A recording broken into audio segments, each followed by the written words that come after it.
আসসালামু আলাইকুম সবাইকে। আজকে আমরা খুবই সুন্দর একটা জায়গায় এসেছি। এটা হচ্ছে একটা মিউজিয়াম যার নাম হচ্ছে Hira cultural district revelation exhibition and Quran exhibition.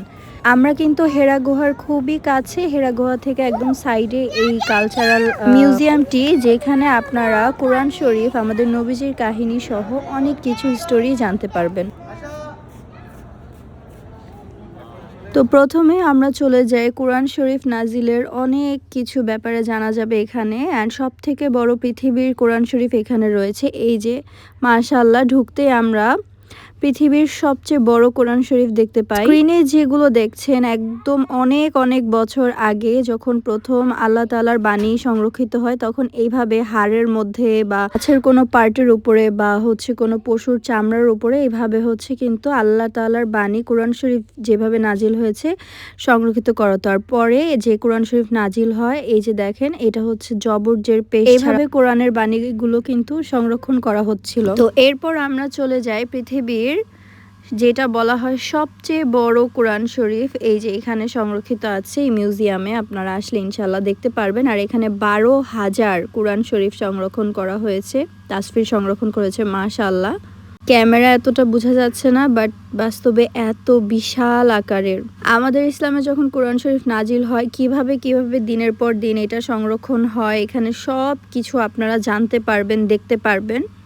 এখানে আমি বলবো অবশ্যই মক্কায় যারা আসবেন একবার হলো ভিজিট করার কথা। আর এই যে ইনস্ট্রুমেন্টগুলো দেখছেন, এগুলো হচ্ছে যার মাধ্যমে কোরআন শরীফগুলো লেখা হতো বা আল্লাহ তাআলার বাণীগুলো হচ্ছে এইভাবে লেখা হতো কলম ছাড়া। অনেক বছর আগে কাবা শরীফের যে গিলাফটি ছিল, এখন সেটা দেখতে পাচ্ছেন স্ক্রিনে, যেটা হচ্ছে গোল্ডের মাধ্যমে, আপনার পুরাটা গোল্ডের। কিন্তু এই যে গেটটাও দেখছেন, এটা অনেক আগের কাবা শরীফের গেট এবং গিলাফ ছিল, যেটা একদম স্বর্ণখচিত। তো 19 সেঞ্চুরির, হ্যাঁ, মানে কত বছর আগের কথা। দেখেন এই তরোয়ালটিতে আয়াতুল কুরসি লেখা আছে, নিশ্চয়ই কোনো যোদ্ধার হবে। তো এইরকম জিনিসগুলো দেখতে কতটা যে ভালো লাগবে, আপনারা অবশ্যই আসবেন। আর এরপর দেখলাম হচ্ছে যেটা আমাদের কোরআন শরীফেই আছে, অলিভ ট্রির কথা। তো এই জায়গাটা খুব সুন্দর বসার সিটিং এরিয়া করেছে, এত সুন্দর লাগছিল। ক্যামেরায় সব কিছু ওইভাবে বোঝা যায় না, সরাসরি আরও বেশি সুন্দর ছিল।